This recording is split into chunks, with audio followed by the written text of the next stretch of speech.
بسم اللہ الرحمن الرحیم، ایاک نعبد و ایاک نستعین۔ میں آج اپنے ان سارے پاکستانیوں کا شکریہ ادا کرنا چاہتا ہوں کہ جو آج سڑکوں پہ نکلے، جنہوں نے مظاہرے کیے، پروٹیسٹ کیا، ایک الیکشن کمشنر کے ایک جانبدار فیصلے، ایک سازش کا حصہ بن کے، ایک مافیا کا حصہ بن کے اس نے جو فیصلہ کیا آج، اور جس کی وجہ سے میری قوم سڑکوں پہ نکلی، میں سب کا شکریہ ادا کرنا چاہتا ہوں۔ پہلے تو میں اپنی قوم کے سامنے یہ رکھنا چاہتا ہوں، یہ کیا فیصلہ ہے، یعنی یہ توشہ خانہ کیا چیز ہے؟ توشہ خانہ وہ ہے کہ جب ملک کا پرائم منسٹر، اس کے وزیر، اس کے آرمی چیف، ان کو جب پریزنٹس ملتے ہیں، جب وہ اقتدار میں ہوتے ہیں، تو جب ان کو تحفے ملتے ہیں، تو یہ جو سارے تحفے ہیں یہ جاتے ہیں توشہ خانہ کے اندر۔ ایک پورا ریکارڈ ادھر قائم کیا جاتا ہے۔ اس توشہ خانہ سے ایک قانون کے تحت آپ فیصلہ کر سکتے ہیں کہ میں ایک آدھی قیمت، ہمارے دور میں آدھی قیمت ہم دے کے ہم وہ خرید سکتے ہیں وہاں سے۔ سارا ریکارڈ اس کا ہے پڑا ہوا توشہ خانہ میں۔ تو یہ جو کیس اس نے کیا ہے، یہ جو کیس کے اوپر فیصلہ دیا ہے، میں آپ ساری قوم کے سامنے اب یہ کہنا چاہتا ہوں کہ جب بھی، اور انشاءاللہ ہم اب جا رہے ہیں عدالت میں آج سب کے سامنے کہنا چاہتا ہوں کہ یہ عدالت کے اندر کیس جائے گا اور اس میں ایک چیز غیر قانونی نہیں نکلے گی، کیونکہ سارا ریکارڈ اویلیبل ہے۔ اور جنہوں نے قانون توڑا ہے، توشہ خانہ کا قانون کس نے توڑا ہے؟ آصف زرداری نے اور نواز شریف نے۔ کیسے توڑا ہے؟ انہوں نے 4 مہنگی گاڑیاں اس توشہ خانہ سے نکالی ہے۔ قانون یہ کہتا ہے کہ آپ گاڑیاں نہیں نکال سکتے، مجھے بھی ملی تھی۔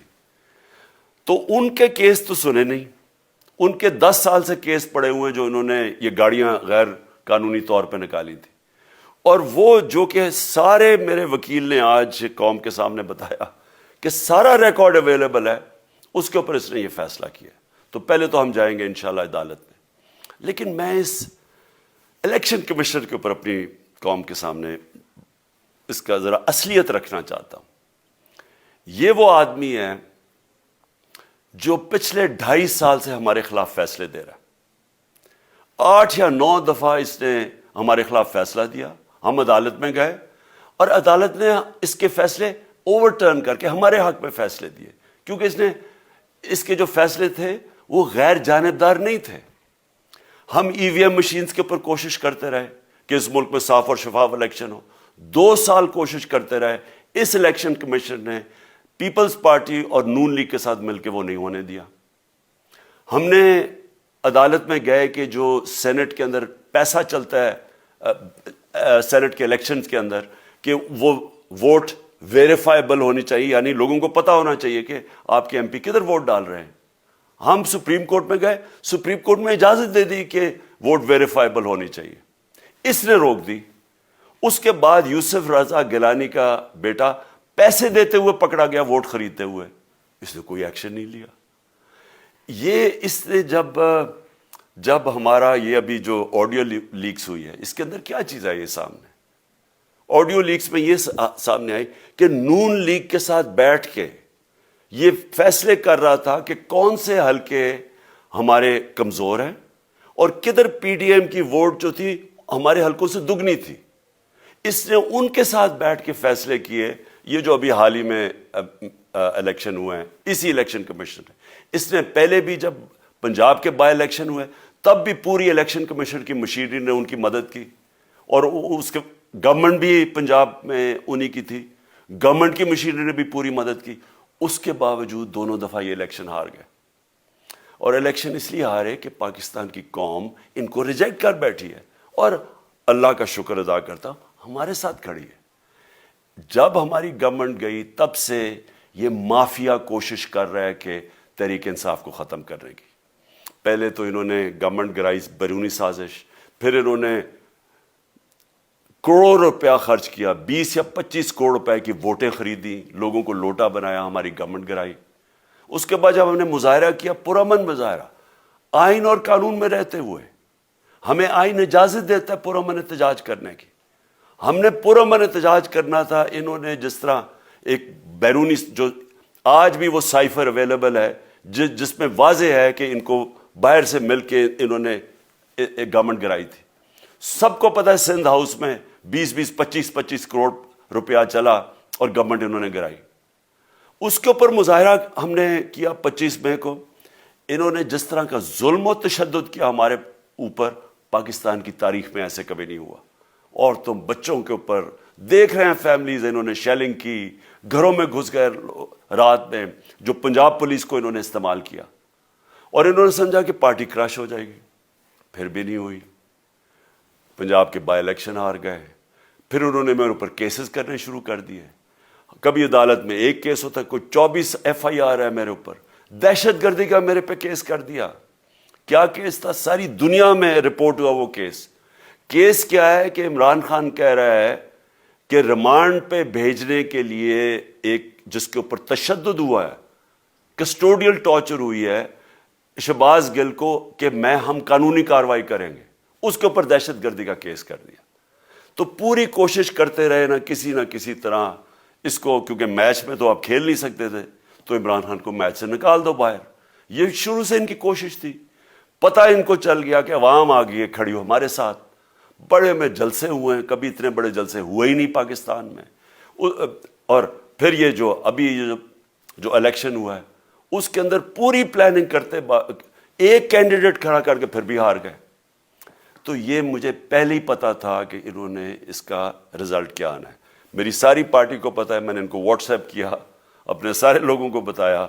مجھے کل رات میں نے سب کو بتا دیا کہ اس نے ڈسکوالیفائی کرنا ہے, کیونکہ یہ اس سازش کا حصہ ہے, یہ مافیا کا حصہ ہے. اور مافیا کیا کوشش کر رہی ہے, یہ ذرا ساری قوم سن لو. جو پاکستان کی سب سے بڑی پارٹی ہے, جو فیڈرل پارٹی ہے, باقی پارٹیز تو اب صوبائی پارٹیز رہ گئی ہیں, چھوٹی سکڑ کے ہو گئی ہیں فیملی پارٹیز. جو سارے ملک کے اندر ایک فیڈرل پارٹی ہے, اس کو ختم کرنے کی کوشش کر رہے ہیں. اور یہ میں پھر سے اس ملک کی تکلیف دے جو ہمارا تاریخ کا حصہ تھا, جب ایسٹ پاکستان ہمارے سے علیحدہ ہوا, کیا ہوا تھا؟ جو پارٹی کو سب سے بڑا مینڈیٹ ملا اسی پارٹی کو ختم کرنے کی کوشش کی. ملک کا جو ہوا وہ تاریخ کا حصہ ہے. یہ پھر کوشش کر رہے ہیں کہ ایک پارٹی جو ساری فیڈریشن کو اکٹھا رکھ سکتی ہے, اسی پارٹی کو ختم کرنے کی کوشش کر رہے ہیں کہ جناب عمران خان کو کسی طرح ڈسکوالیفائی کرے اور پھر الیکشن ہو. اور پھر مجھے اور نواز شریف کو ایک ہی طرح دکھایا جا رہا ہے کہ اچھا جی عمران خان بھی ڈسکوالیفائی ہو گیا تو نواز شریف بھی ہو گیا.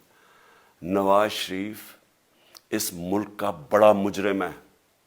30 سال سے چوری کر رہا ہے اس ملک کا پیسہ باہر. بڑے بڑے محلات ہیں اس کے اور اس کے بچوں کے باہر. ایک رسید نہیں دکھا سکتا کہ پیسہ کدھر سے آیا. میں نے کرکٹ کھیلتا تھا تو میں نے ایک فلیٹ خریدا. میں تو پبلک آفس ہولڈر بھی نہیں تھا. 34-35 سال پہلے میں نے فلیٹ خریدا جب کرکٹ کھیلتا تھا. اس کے باوجود میں نے 8 مہینے عدالت کے اندر ایک رسید بتائی کہ مجھے کدھر سے انکم آئی, کدھر سے آمدنی آئی, اور باہر سے حلال کے پیسے کی جو میں نے جو خریدا فلیٹ, اس کو جب بیچا بینک کے تھرو پاکستان میں پیسہ لے کے آیا, اپنے ملک میں پیسہ لے کے آیا. اس کی بھی منی ٹریل تھی. عدالت نے مجھے صادق اور امین کہا, اور مجھے مقابلہ اس آدمی سے کر رہے ہیں جو اربوں روپے کی پراپرٹیز لے کے بیٹھا ہوا ہے. کبھی کوئی جھوٹ بولتا ہے کہ جی مجھے قطری خات کے جی قطری نے پیسے دے دیے, کبھی وہ کہتا ہے یہ ہیں وہ ذرائع, وہ فیل ہو جاتا ہے. وہ بیٹی کہتی ہے میرے لندن تو چھوڑو پاکستان میں کوئی پراپرٹی نہیں, اور پھر پراپرٹی نکلا. یعنی جو بتا ہی نہیں سکتے کہ اس ملک سے باہر اربوں روپے کی پراپرٹیز ہے, اور اس کو اور میرے ساتھ کر رہے ہیں کہ جی اب دونوں ڈسکوالیفائی ہو گئے.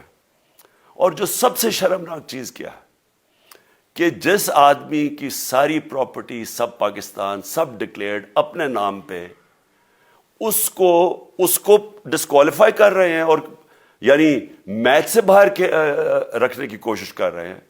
اور کن کو اس ملک میں بچایا جا رہا ہے؟ اس ملک کے بڑے بڑے مجرم جن کے اوپر اربوں روپے کے کیسز ہیں, وہ آ کے پہلے تو ان کو سازش کے تحت ملک پہ بٹھایا جاتا ہے, پھر وہ قانون اسمبلی میں بیٹھ کے نیب کا قانون چینج کرتے ہیں اور 1100 ارب روپے اپنا معاف کروا لیتے ہیں. قوم جب نیچے پسی ہوئی ہے آج مہنگائی میں، بے روزگاری میں، 6 مہینے میں انہوں نے ملک کدھر سے کدھر پہنچا دیا ہے. آج دنیا کہہ رہی ہے کہ پاکستان قرضے نہیں اپنے واپس کر سکتا، ہمارے بانڈز کریش کر گئے ہیں، ہماری انڈسٹری نیچے جا رہی ہے، ہمارا فورن جو پاکستان میں ڈالرز آنے تھے ایکسپورٹس بھی نیچے جا رہی ہیں، ریمیٹنس بھی نیچے جا رہی ہے، ملک کی دولت کم ہو رہی ہے، گروتھ ریٹ نیچے چلی گئی ہے، کسان علیحدہ سڑکوں پہ نکلے ہوئے ہیں، ٹیکسٹائل انڈسٹری وہ 20% بند ہو گئی ہے. 6 مہینے میں وہ پاکستان کو یہاں لے کے آئے ہیں اور اپنے صرف پیسے بچا رہے ہیں، صرف آ کے اپنی چوری بچا رہے ہیں. اور جو آدمی 26 سال سے سٹرگل کر رہے ہیں اس ملک میں، قانون کی بالادستی ہو، انصاف ہو، احتساب ہو، اس کے اوپر کیسز کر رہے ہیں اس طرح کے، صرف اور صرف میرا منہ بند کرنے کے لیے. میں آج اپنی ساری قوم کے سامنے یہ آپ سب کے سامنے یہ وعدہ کرتا ہوں کہ میری جتنی بھی زندگی ہے وہ ان چوروں کا مقابلہ کرنے کے لیے. میں اس کو سیاست نہیں سمجھتا، میں اس کو جہاد سمجھتا ہوں. یہ جو مافیا بیٹھا ہوا ہے جس کا یہ حصہ ہے یہ الیکشن کمشنر، میں جب تک زندہ ہوں میں ان کا مقابلہ کروں گا. میں اپنے سارے آج جو پروٹیسٹرز بیٹھے ہیں، میں آپ سب کو آج پہلے تو شکریہ ادا کرتا ہوں. اب میں کہتا ہوں کہ اب آپ پروٹیسٹ ختم کر دیں. آج آپ پروٹیسٹ اب ختم کر دیں، کیونکہ لوگ اس وقت مشکل میں ہیں اور میں نہیں چاہتا کہ میری قوم مشکل میں ہو. لیکن آپ سب تیاری کریں. میں نے کہا تھا مہینے کے اینڈ میں لانگ مارچ کروں گا، اور میں پوری طرح انشاءاللہ اس ملک کی تاریخ کی یہ سب سے بڑا پروٹیسٹ ہوگا. اور یہ صرف لانگ مارچ پہ ختم نہیں ہوگا، یہ میری حقیقی آزادی کی تحریک چلتی رہے گی جب تک اس ملک کے اندر قانون کی بالادستی قائم نہیں ہوگی. اس طرح کے چور، اس طرح کے ڈاکو، اس طرح کے مافیا، اس طرح کا یہ کرپٹ الیکشن کمشنر، جب تک یہ بیٹھے ہیں میری یہ تحریک چلے گی. اور میں اپنی ساری قوم کو آج کہہ رہا ہوں کہ یہ ملک ایک فیصلہ کن موڑ پہ ہے. اگر ہم جو اللہ کا حکم ہے کہ ظلم اور ناانصافی کے سامنے کھڑے ہو، جہاد کرو، اللہ کا حکم ہے امر بالمعروف، اچھائی کے ساتھ کھڑے ہو اور اس طرح کے چوروں کے خلاف کھڑے ہو، جب تک ہم قوم اس فیصلہ کن وقت پہ اب جدوجہد کرنے کے لیے تیاری نہیں کریں گے، ہم ان چوروں سے اپنی جان نہیں چھڑا سکیں گے. جہاد اللہ نے ہمارے پہ فرض اس لیے کیا ہے کہ جب ہم ظلم کا مقابلہ کرتے ہیں اپنی بہتری کرتے ہیں، ظلم کم ہو جاتا ہے. جب ہم اس طرح کی ناانصافی اور ظلم کے سامنے سر جھکاتے ہیں ہماری معاشرہ تباہ ہو جاتا ہے.